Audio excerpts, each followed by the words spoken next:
سیدنا حضرت المصلح الموعود خلیفۃ المسیح الثانی رضی اللہ عنہ فرماتے ہیں، رمضان کا مہینہ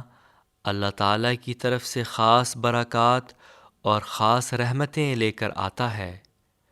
یوں تو اللہ تعالیٰ کے انعام اور احسان کے دروازے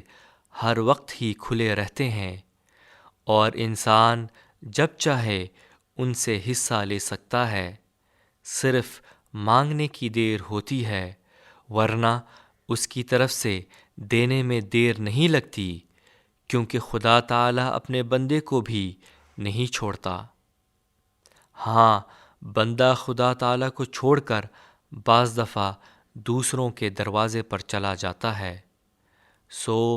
اس رحیم و کریم ہستی سے تعلق پیدا کرنا کوئی مشکل امر نہیں۔